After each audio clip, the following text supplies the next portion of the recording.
ഖാലിസ്ഥാൻ ഭീകരവാദം ഇന്ത്യക്ക് എല്ലാ കാലത്തും തലവേദനയാണ്. അതിൻ്റെ ആ ഖാലിസ്ഥാൻ ഭീകരവാദം കൊണ്ട് ഇന്ത്യക്ക് ഒരു പ്രധാനമന്ത്രിയെ തന്നെ നഷ്ടമായിട്ടുണ്ട്. എന്തായാലും അതുമായി ബന്ധപ്പെട്ട് നിലവിൽ ഖാലിസ്ഥാൻ ഭീകരൻ പന്നുവുമായി ബന്ധപ്പെട്ട് പുതിയ വിവരങ്ങൾ വരുന്നുണ്ടല്ലോ, അതെന്താണ് പ്രശാന്ത് ചേട്ടാ? പന്നു ഇപ്പം പണി കിട്ടും. കാരണം ഖാലിസ്ഥാൻ ഭീകരവാദം കൊണ്ട് ഇപ്പം ഇന്ത്യയിലെ ഒന്നും ചെയ്യാൻ പറ്റുന്നില്ല. ഖാലിസ്ഥാൻ ഭീകരവാദം അല്ലെങ്കിൽ ഖാലിസ്ഥാനികൾ ഈ ഭീകരവാദികൾ ഉദ്ദേശിക്കുന്നതെന്ന് പറഞ്ഞാൽ അവർക്ക് സ്വന്തമായിട്ടൊരു പ്രദേശം, ഒരു രാജ്യം പഞ്ചാബ് കേന്ദ്രീകരിച്ച്, നമ്മുടെ പാകിസ്ഥാനിലെ പഞ്ചാബ് കേന്ദ്രീകരിച്ച് അങ്ങനത്തെ കുറച്ച്, ഡൽഹിയൊക്കെ അതിനകത്ത് വരുന്നുണ്ട്, ഈ പറയുന്ന ഹരിയാന വരുന്നുണ്ട്. അപ്പൊ ഇതെല്ലാം കേന്ദ്രീകരിച്ച് ഒരു രാജ്യം വേണമെന്നുള്ള രീതിയിലാണുള്ള വാദം. അത് ഈ ഹിന്ദു അല്ല, സിഖ് രാജ്യം. ഇത് ഇവിടെ ഇപ്പം ഇന്ത്യയിൽ അതിനെ പറയുന്ന ശക്തിയോ പ്രൊമോഷൻസോ ഒന്നുമില്ല. ഇന്ത്യ അത് കൈകാര്യം ചെയ്ത് വെച്ചേക്കുന്നത്. ഇവരിപ്പോൾ ഉള്ളതെന്ന് പറഞ്ഞാൽ അമേരിക്കയിലും കാനഡയിലും ഒക്കെയാണ്. കാരണം അവിടെയാണ് ഇത് ഖാലിസ്ഥാൻ വാദവും ഒരു സർവ്വാധിപത്യത്തിലൊക്കെ നിൽക്കുന്നത്. ഈ കർഷക സമരം സമയത്ത് ഈ ഖാലിസ്ഥാൻ വാദം അവിടെ അമേരിക്കയിൽ നിന്ന് കാനഡയിൽ നിന്ന് ഇങ്ങോട്ട് അയച്ചു കൊടുക്കുന്നുണ്ടായിരുന്നു. അയച്ചു കൊടുക്കുന്ന പറഞ്ഞാൽ അവിടുന്ന് വണ്ടി കയറി ഇവിടെ വന്ന് ഈ കർഷക സമരത്തിന് വേണ്ട പ്രൊമോഷൻസ് ഒക്കെ കൊടുത്ത് ഇവിടെ ഒരു കലാപം ഉരുത്തിരിച്ച് അവരാഗ്രഹിക്കുന്ന കാര്യങ്ങൾ നടത്തി ഇന്ത്യ അല്ലെങ്കിൽ ഇന്ത്യ വിഘടിപ്പിക്കാമെന്നുള്ള രീതിയിലേക്ക് ഒരു പോയത് കൊണ്ടാണ് അത് മനസ്സിലാക്കി. കൊടി ഉയർത്തിയതിനൊക്കെ ഒരു മാസം കഴിഞ്ഞപ്പം ഏതോ ഒരു വണ്ടി വന്ന് ആക്സിഡന്റ് മരിച്ചൊക്കെ അറിയത്തില്ല. ഇതുവരെ ഏത് വണ്ടിയാന്ന് അറിയത്തില്ല. അപ്പം ഇത് മാത്രമല്ല, അതിന്റെ കേസുകളാണല്ലോ ഇപ്പൊ അവിടെ ഇവിടെയൊക്കെ നടക്കുന്നത്. അന്ന് ഖാലിസ്ഥാൻ വാദികൾ ഇവിടെ നടത്തിയ പണിക്ക് അവിടെ ഇവിടെയൊക്കെ ആൾക്കാർ മരിച്ചു വീണു. കാനഡയിൽ ഇരുന്നപ്പം വീഴുന്നു, പന്നുവിനെ ആരാണ്ടൊക്കെ കൊല്ലാൻ ചെല്ലുന്നു, പന്നു സ്വപ്നത്തിൽ നിന്ന് ഞെട്ടി ഉണരുന്നു, പിന്നെ പാകിസ്ഥാനിലിരിക്കുന്ന ആൾക്കാർ മരിക്കുന്നു. ഇതൊക്കെ ഇന്ത്യ ഏറ്റെടുത്തിട്ടില്ലെങ്കിലും അതെന്തോ ഒന്ന് സംഭവിക്കുകയാണ്. കാരണം ഇവിടെ നിന്ന് എന്തെങ്കിലും പണി കാണിച്ച് ലോകത്ത് ഏത് രാജ്യത്ത് ചെന്നിരുന്നാലും രക്ഷയില്ലാത്ത രീതിയിലേക്ക് ഇന്ത്യയുടെ ശത്രുക്കളെ ആ രാജ്യത്ത് എന്ന് കൊല്ലുന്ന ഒരു മൊസാദിന്റെ സംവിധാനം റോയ്ക്കും ഉണ്ടോ എന്ന് സംശയം എല്ലാവർക്കും തോന്നി തുടങ്ങി. മനസ്സിലാവുന്നുണ്ടോ? അതുകൊണ്ടാണ് പന്നു പെരളുന്നത്. അതുകൊണ്ടാണ് കാനഡയിലെ ഖാലിസ്ഥാൻ വാദികള്, അവിടുത്തെ ഖാലിസ്ഥാൻ തീവ്രവാദികൾ കൊല്ലപ്പെടുന്നത് ഇന്ത്യയാണെന്ന് ധരിക്കുന്നത്, പാകിസ്ഥാനിൽ പറയുന്നത്, ലോകത്തുടനീളം പേടിക്കുന്നത്. മനസ്സിലാവുന്നുണ്ടോ? അപ്പം ഇത് പന്നുവിന്റെ കാര്യത്തിൽ കഴിഞ്ഞ ദിവസം അറിയാം, ബൈഡൻ സമയത്ത് പന്നുവിനെതിരെ നമ്മുടെ വിദേശകാര്യമന്ത്രിക്ക് ഇവിടുത്തെ ഒരു മജിസ്ട്രേറ്റ് കോടതിയുടെ അത്രയും വിലയുള്ള കോടതിയെ കൊണ്ട് കേസ് കൊടുക്കുന്നു. മനസ്സിലാവുന്നുണ്ടോ? നമ്മുടെ റോയയുടെ ഒരാള്, അദ്ദേഹത്തിന്റെ പേര് റോയയുടെ, ഈ പന്നുവിനെ വധിക്കാൻ ശ്രമിച്ച മുൻ റോ ഉദ്യോഗസ്ഥൻ വികാസ് യാദവ്, ഓർമ്മയുണ്ട്? വികാസ് യാദവ് വധിക്കാൻ ശ്രമിച്ചെന്ന് അദ്ദേഹത്തിന്റെ പേര് കേസെടുക്കുന്നു. അതിനുവേണ്ടി അദ്ദേഹം ഏൽപ്പിച്ചിരിക്കുന്ന ആള് അമേരിക്കയിലെ രഹസ്യാന്വേഷണ വകുപ്പിന്റെ ആളാണ്, അതുകൊണ്ട് തിരിച്ചറിഞ്ഞു എന്ന് പറയുന്നു. ആ ഏൽപ്പിച്ചിരിക്കുന്ന ആള് ഏതാണ്ട് അദ്ദേഹത്തിന്റെ പേര് അതും ഒരു യാദവ് തന്നെയാണ്. മനസ്സിലാവുന്നുണ്ട്? അപ്പം അതിന്റെ പ്രോസിക്യൂട്ടറെ ഇപ്പൊ ട്രംപ് ഒന്ന് മാറ്റി. അതായത് ഈ കേസ് കൈകാര്യം ചെയ്തുകൊണ്ടിരുന്ന പ്രോസിക്യൂട്ടർ അദ്ദേഹം വേണ്ട രീതിയിൽ അത് കൈകാര്യം ചെയ്യുന്നുണ്ടോ എന്ന സംശയവും, അല്ലെങ്കിൽ അതൊരു ആ കേസിനകത്ത് എത്രത്തോളം സത്യസന്ധമാണ് ആ കേസ് ഫേക്ക് ആണോ എന്നൊക്കെ ഉള്ള കാര്യത്തെ പറ്റി സംശയമുള്ളത് കൊണ്ട് ആ മുൻ ഡാൽമിയ വില്യംസ് എന്ന് പറയുന്ന ആളിനെ മാറ്റിയിട്ട് ജെയ് ക്ലിന്റൺ എന്ന് പറയുന്ന ആളിനെ ഇപ്പൊ ട്രംപ് വെച്ചിട്ടുണ്ട്. അതായത് പന്നുൻ എന്ന് പറയുന്ന ആളിനെ വെച്ച് ബൈഡൻ ഇന്ത്യക്കെതിരെ, അല്ലെങ്കിൽ അവരുടെ ഇപ്പം പന്നുന് കാനഡയിലും മെമ്പർഷിപ്പ് ഉണ്ട്, അമേരിക്കയിലും മെമ്പർഷിപ്പ് ഉണ്ട്. ആ മെമ്പർഷിപ്പ് ഉള്ള ഒരാളിനെ ഇന്ത്യയുടെ റോയുടെ ഉദ്യോഗസ്ഥന്റെ തലത്തിലുള്ള ഒരാൾ കൊല്ലാൻ ശ്രമിച്ചു. അതായത് വേറെ അമേരിക്കൻ സിറ്റിസൺഷിപ്പ് ഉള്ള ഒരാളിനെ കൊല്ലാൻ വേറൊരു രാജ്യത്ത്, അതായത് ആ രാജ്യത്തുള്ള കടന്നുകയറ്റമായിട്ട് വരുത്തി നമ്മുടെ ഇന്ത്യക്കെതിരെ ഒരു ആരോപണം ഉണ്ടാക്കി, ഇന്ത്യക്കെതിരെ ഒരു ബാൻ ഒക്കെ ഉണ്ടാക്കാൻ വേണ്ടിയുള്ള ഒരു ശ്രമത്തിന്റെ ഭാഗമായിട്ടാണ് പ്രധാനമായി കാനഡയാണ് ഇതിനുള്ള ശ്രമം. കാനഡ എന്ന് പറഞ്ഞാൽ ഈ അമേരിക്കയുടെ ഒരു ആശ്രിതനാണ്. അമേരിക്ക പറയുന്നത് പോലെ നമ്മൾ പണ്ടത്തെ വലിയ വലിയ തിരുമേനിമാരുടെ പുറയിൽ ചെല്ലവും പിടിച്ചോണ്ട് ഏറാന്മാരെ നിൽക്കത്തില്ല, ഇങ്ങനെ കുനിയൂന്. അതേയുള്ളൂ കാനഡയ്ക്ക് ഈ സമ്പത്തുണ്ടെന്നേ ഉള്ളൂ. ഇവിടെ തമ്മിലുള്ള ഏറ്റവും കൂടുതൽ കയറ്റുമതി ഇറക്കുമതി ഏറ്റവും സമീപ രാജ്യങ്ങൾ. പിന്നെ എന്തെങ്കിലും ആവശ്യം ഉണ്ടെങ്കിൽ ഈ പ്രതിരോധ സംവിധാനത്തിനൊക്കെ സഹായിക്കുന്നത്. അപ്പൊ കാനഡയുടെ ഒരു പെറ്റാണ്.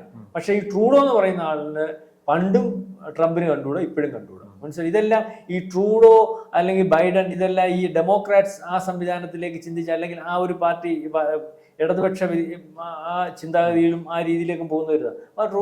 അപ്പൊ പണ്ടേ ട്രൂഡോ ഇഷ്ടമല്ല, ഈ ട്രംപിന് ഇഷ്ടമല്ല. അപ്പം അവിടുത്തെ ഖാലിസ്ഥാനികളെയും ഈ പന്നൂനെ ഇയാള് നിരന്തരമായിട്ട് ഇടയ്ക്ക് അവിടെ ഗവൺമെന്റുമായിട്ട് ബന്ധപ്പെടുന്നുണ്ട്. ക്ഷേത്ര ആക്രമിക്കുന്ന അല്ല, അവിടുത്തെ ഹിന്ദുക്കളെ ആക്രമിക്കുകയാണ്.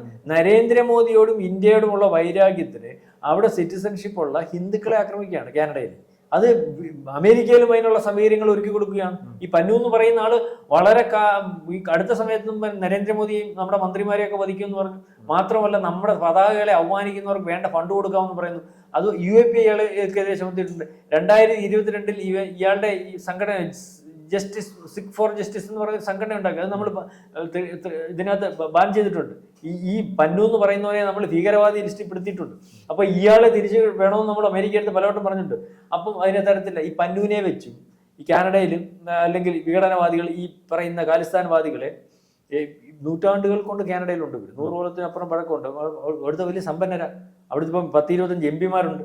7-8 ലക്ഷം ആൾക്കാരുണ്ട്. കഴിഞ്ഞ ദിവസം കാനഡയിൽ വേറെ വിഷയം നടന്നേ അറിഞ്ഞില്ലായിരുന്നു. കാനഡയിൽ ഇവരെല്ലാം കൂടെ ഒത്തുകൂടിയിട്ട് പറഞ്ഞു നിങ്ങളെ യൂറോപ്പിൽ പോകണം പറഞ്ഞു. കാനഡക്കാരൻ്റെ പറഞ്ഞു. അതായത് ഇവിടെ ഉമാർക്ക് ഈ രാജ്യം ഉണ്ടാക്കാൻ പറ്റത്തില്ല, നമ്മൾ അത്രയ്ക്ക് ശക്തമാണ്. കാരണം ഇവിടെ ഇതില്ല. അവിടെ 10% ഉണ്ടല്ലേ. ഏതാണ്ട് 2-3 കോടി ജനം പോലും കേരളത്തിന്റെ അത്ര ജനസംഖ്യയൊക്കെ വരത്തുള്ളൂ. അതിനകത്ത് സിഖ് സമൂഹം മാത്രമേ 7 ലക്ഷം പേരോളം ഉണ്ട്. പിന്നെ ഹിന്ദു സമൂഹം ഉണ്ട്. ഹിന്ദു സമൂഹം ഇവർക്ക് ഔട്ട് ചെയ്യുന്നത്. അതായത് അത്രയും പേര് മതി. അവിടെ അവരുടെ ആധിപത്യത്തിലേക്ക് ഞങ്ങളുടെ രാജ്യമാണ്, നീയൊക്കെ യൂറോപ്പിൽ നിന്ന് വന്നതാണ്, യൂറോപ്പിൽ തിരിച്ചു പൊക്കോളാൻ പറഞ്ഞ സായിപ്പന്മാരടുത്ത്, കാനഡയിലെ സായിപ്പന്മാരടുത്ത് പറയുന്ന രീതിയിലേക്ക് ഈ ഖാലിസ്ഥാൻവാദികൾ വളർന്നു. നേരത്തെ ഇന്ത്യ പറഞ്ഞതാണ്, ഇന്ത്യയുടെ രഹസ്യാന്വേഷണ വിഭാഗം പറഞ്ഞാണ് ഇത് നിങ്ങൾക്ക് ജോലിയാവും, ഇത് ഞങ്ങളെ ഒന്നും ചെയ്യാനൊന്നുമില്ല, ഞങ്ങൾ ഇവിടെങ്ങും ഈ പാകിസ്ഥാനൊന്നും ഈ പറയുന്ന പന്നൂനൊന്നും ശക്തമായ കാര്യമൊന്നുമില്ല. ഉണ്ടായിരുന്ന ഒരുത്തൻ ഇടയ്ക്ക് വെച്ച് ഈ നമ്മുടെ കർഷക സമരത്തിന്റെ സമയത്ത് ഒരുത്തനെ വേഷം കെട്ടിച്ച് വിട്ടവൻ ഇപ്പൊ ജയിലിൽ കിടപ്പുണ്ടല്ലോ. അതൊരു കലാപത്തിന്റെ ശൈലിയൊക്കെ ഉണ്ടാകും. ഈ കലാപത്തിന്റെ ഉദ്ദേശം എന്ന് പറഞ്ഞാൽ കണ്ടിട്ടില്ലേ, പശ്ചിമബംഗാളിൽ ഇപ്പോൾ ഒരു കലാപം നടന്നു, പെട്ടെന്ന് ഒരു വിദ്യാർത്ഥി നേതാവ് ഉടലെടുക്കുന്നു. അതുവരെ നമ്മൾ കണ്ടിട്ടില്ല. ഒരു വിദ്യാർത്ഥി നേതാവ് വരുന്നു, അയാൾ സമരം ഏറ്റെടുക്കും. ഇതുപോലെ തന്നെയായിരുന്നു ഈ ഖാലിസ്ഥാനിലെ പണ്ട് മരിച്ചുപോയ അല്ലെങ്കിൽ ഇതുണ്ടാക്കിയ ഖാലിസ്ഥാൻവാദം ഉണ്ടാക്കിയ നേതാവുണ്ടല്ലോ നമ്മുടെ ഈ സുവർണ ക്ഷേത്രത്തിൽ, അദ്ദേഹത്തിന്റെ അതേ ഉടുപ്പും വസ്ത്രമൊക്കെ ധരിച്ച ഒരു സുപ്രഭാതത്തിൽ ദുബായ് ജോലി ചെയ്തുകൊണ്ടിരുന്ന അവൻ ഫിറ്ററാ. അവൻ ഇവിടെ വന്നിറങ്ങുന്നു, അവൻ അവിടെ മൊത്തം കലാപം ഉണ്ടാക്കുന്നു, പോലീസ് സ്റ്റേഷൻ ആക്രമിക്കുന്നു, ഞാൻ അദ്ദേഹത്തിന്റെ പുനർജന്മമാണെന്നുള്ള രീതിയിൽ സംസാരിക്കുന്നത്. ഒരു കലാപം ഉരുത്തിരിക്കുന്നതിന് വേണ്ടി അമേരിക്ക പോലെയും കാനഡ പോലെയുള്ള നമ്മുടെ ശത്രുരാജ്യങ്ങൾ ഇതിനെ സാധനം ഇവിടെ കൊണ്ടുവന്നാണ്. പക്ഷെ ഇന്ത്യയിലായതുകൊണ്ട് നടന്നില്ല. അവനെ പിടിച്ച് അകത്തിട്ടു. അവൻ അവിടെ കിടന്ന് ഇപ്പൊ MP ഒക്കെയാ, കാര്യം പറഞ്ഞില്ല. അപ്പൊ ഇത് ഇവിടെ നടക്കത്തില്ല എന്ന് വളരെ കൃത്യമായിട്ട് ഖാലിസ്ഥാൻവാദികൾക്ക് മനസ്സിലായി. പന്നൂനും അറിയാം. പന്നു ഇടയ്ക്കിടയ്ക്ക് ഇരുന്ന് അമേരിക്കയുടെ ബൈഡന്റെ ഉൾപ്പെടെയുള്ള ഇപ്പോഴത്തെ പഴയ സംവിധാനത്തിനകത്തിരുന്ന് അവിടെ നിന്ന് വീഡിയോസ് ഇടുകയും കുറയ്ക്കുകയൊക്കെ ചെയ്യും. ഒരു പക്ഷേ പന്നുവിന്റെ കാര്യത്തിനകത്ത് ഇപ്പോൾ തീരുമാനമാവും. ബൈഡന്റെ അടുത്ത് നമ്മൾ പലവട്ടം ചോദിച്ചിട്ടുണ്ട്. ഇപ്പം കാനഡയ്ക്കകത്തുനിന്ന് അവിടുത്തെ ഇവിടുന്ന് പോയിട്ടുള്ള പന്നുവിനെ തുറന്നു പറഞ്ഞിട്ടില്ല, ഇന്ത്യ കൊല്ലാൻ പേടി. പന്നു മിണ്ടുന്നില്ലല്ലോ. ട്രംപ് വന്നതിന് ശേഷം പന്നു മിണ്ടുന്നില്ല. അപ്പം ഇപ്പൊ നമ്മൾ ചോദിച്ചിട്ടുണ്ട് പന്നുവിനെ തിരിച്ചു വരണം. കാരണം അയാള് കുറ്റവാളിയാണ്, ഇവിടുത്തെ പല കേസുകളിൽ പ്രതിയാണ്, ഇവിടുത്തെ പല തീവ്രവാദ പ്രവർത്തനത്തിന് നേതൃത്വം കൊടുത്തിട്ടുള്ളതാണ്, അതിന് തെളിവുകളുണ്ട്. കാരണം ഇയാൾ പരസ്യമായിട്ട് ഭീകരവാദ പ്രവർത്തനങ്ങൾക്ക് വേണ്ടി ഫണ്ട് നൽകുന്നു. ഫണ്ട് കൊടുക്കാന്ന് പറഞ്ഞാൽ ഇവിടെ എന്താ നടന്നതിന് ഫണ്ട് കൊടുത്തോണ്ടിരിക്കുകയാണ്. അപ്പൊ ഈ പരസ്യമായിട്ട് പറഞ്ഞുകൊണ്ടിരിക്കുക. ഈ കാനഡയായിട്ട് ബന്ധമുണ്ട്. അപ്പൊ കാനഡയിൽ നിൽക്കുന്ന NDP പാർട്ടിയുടെ പേര് ഖാലിസ്ഥാൻവാദികൾ, അവരുമായിട്ട് ബന്ധമുണ്ട്. അപ്പൊ ഇയാൾ പരസ്പരം പറഞ്ഞു. കാരണം ഈ 2 രാജ്യങ്ങൾ ഇവന് മെമ്പർഷിപ്പ് ഉണ്ട് പന്നൂന്. മാത്രമല്ല ഈ 2 രാജ്യങ്ങൾ ഇവരെ സഹായിച്ചുകൊണ്ടിരിക്കുക. ഈ നമ്മുടെ ഇന്ദിരാഗാന്ധിയുടെ വധത്തിന് പോലും അമേരിക്കയ്ക്ക് ബന്ധമുണ്ടെന്നാണ് പറയുന്നത്. കാരണം അവർ ശക്തമായ ഒരു പ്രധാനമന്ത്രിയാണെന്നില്ല ഈ പറയുമ്പോൾ. അപ്പം അതിനുശേഷം ഇവിടെ ഈ സിഖ് സമൂഹത്തിനെതിരെ ഒരു അക്രമം നടന്നായിരുന്നല്ലോ അന്ന് വളരെ കൂടുതൽ ആൾക്കാർ കാനഡയിൽ ചേക്കേറി. ആ കാനഡയിൽ ചേക്കേറി ഇന്ദിരാഗാന്ധിയുടെ മരണത്തിന് ശേഷം ചേക്കേറി. അതിന് മുമ്പേ അവരവിടെ ഉണ്ട്. അതിനുശേഷം ഇവർ ചേക്കേറിയത് കൂടുതലായി. അപ്പം അന്ന് തൊട്ടേ അന്നൊരു മരണത്തിന് ഈ ഖാലിസ്ഥാൻ വാദത്തെ ഉപയോഗിച്ചതുപോലെ നാളെ കാലത്ത് ഏതെങ്കിലും വിഷയങ്ങൾ വരുമ്പോൾ അല്ലെങ്കിൽ ഇന്ത്യയിൽ കലാപം ഉണ്ടാക്കുന്നതിനകത്തും ഇന്ത്യ പ്രശ്നം ഉണ്ടാക്കുന്നതിനകത്തും ഇതിനെ ഉരുത്തിരിച്ച് നിർത്തുക എന്നുള്ളത് അമേരിക്ക അമേരിക്കയുടെ ഒരു സ്വഭാവം അതാണല്ലോ, ഉരുത്തിരിച്ച് നിർത്തിയിരിക്കുക. ഇപ്പൊ ഉരുത്തിരിച്ച് നിർത്തി ഇപ്പം കാനഡയ്ക്ക് പണിയായി. ഉരുത്തിരിച്ച് നിർത്തിയ ആൾക്കാർ നമ്മൾ ഈ പറയത്തില്ലേ, പാകിസ്ഥാൻ ഭീകരവാദം വളർത്തിയത് ഇന്ത്യയെ തകർക്കാനാണ് ഭീകരവാദം വളർത്തി. ഇപ്പോൾ ആ രാജ്യത്തിന് ഇപ്പൊ തന്നെ പുതിയ ട്രംപിന്റെ നേതൃത്വത്തിൽ വന്നപ്പോൾ പ്രതിരോധ സംവിധാനത്തിനകത്ത് ഉടനെ തന്നെ പറഞ്ഞല്ലോ, കഴിഞ്ഞ 10 കൊല്ലമായിട്ട് ട്രൂഡോയുടെ നേതൃത്വത്തിലുള്ള ഭരണ സംവിധാനം കാനഡയുടെ ബോർഡർ പ്രതിരോധ സംവിധാനം തകർച്ചയിലാണ്. അതുകൊണ്ട് തീവ്രവാദികൾ അനസൂയം അമേരിക്കയിലേക്ക് വരുന്നുണ്ട്. കാരണം ഏറ്റവും കൂടുതൽ ഈ ഭീകരവാദികൾ ഇപ്പൊ ലാൻഡ് ചെയ്യുന്നത് പാകിസ്ഥാൻ കഴിഞ്ഞാൽ ട്രൂഡോയുടെ രാജ്യത്ത് അല്ലെങ്കിൽ കാനഡയിലാണ്. പാകിസ്ഥാനിൽ നിന്നുള്ളത് പറയുന്നത് ഇവിടുന്നുള്ള ഖാലിസ്ഥാൻവാദികളെ യൂറോപ്യൻ രാജ്യങ്ങൾക്കുള്ള പണ്ട് അഭയാർത്ഥികളായി പോയവരുണ്ടല്ലോ, അവർ ഇപ്പൊ അമേരിക്കയെ ഏറ്റവും അടുത്ത് ആക്രമിക്കുന്നതിന് വേണ്ടിയുള്ള പദ്ധതി തയ്യാറാക്കുന്ന എല്ലാ ഭീകര സംഘടനകളും ഇപ്പൊ തമ്പടിച്ചിരിക്കുന്നത് കാനഡയിലാണ്. അതുകൊണ്ട് വളരെ പെട്ടെന്ന് തന്നെ അവിടെ സംവിധാനം അല്ലെങ്കിൽ ഉള്ള ആൾക്കാരെ അവിടെ നിന്ന് മാറ്റുകയോ അതുപോലെ ബോർഡർ സംവിധാനം എല്ലാം കറക്റ്റ് ചെയ്യുകയൊക്കെ ചെയ്യണമെന്ന് പറഞ്ഞിട്ടുണ്ട്. ഏതായാലും പന്നൂന്റെ കാര്യത്തിൽ തീരുമാനമായി. വീണ്ടും അജ്ഞാതന്മാർ അമേരിക്കയിലും കാനഡയിലും ഒക്കെ ഇറങ്ങിത്തുടങ്ങിയാൽ അതിശയപ്പെടേണ്ട കാര്യമൊന്നുമില്ല. അതിനുള്ള സാധ്യത വളരെ കൂടുതലാണ്. പന്നൂനെ ഒരുപക്ഷെ തിരിച്ച് തരാൻ സാധ്യതയുണ്ട്. അല്ലെങ്കിൽ പന്നൂനെ ഏതെങ്കിലും ഒരു അജ്ഞാതം എവിടെ നിന്നെങ്കിലും എന്തെങ്കിലുമൊക്കെ ചെയ്താലും അതിനും അതിശയപ്പെടാനൊന്നുമില്ല. കാരണം പന്നൂനെ സംരക്ഷിക്കുന്ന ഒരു സംവിധാനം അല്ല നിലവിൽ ഇപ്പോൾ അമേരിക്കയിൽ ഉള്ളത്. കൂടുതൽ വാർത്തകളും വിശേഷങ്ങളും നിങ്ങളിലേക്ക് എത്താൻ ABC മലയാളം സബ്സ്ക്രൈബ് ചെയ്യുക, ബെൽ ബട്ടണും അമർത്തുക.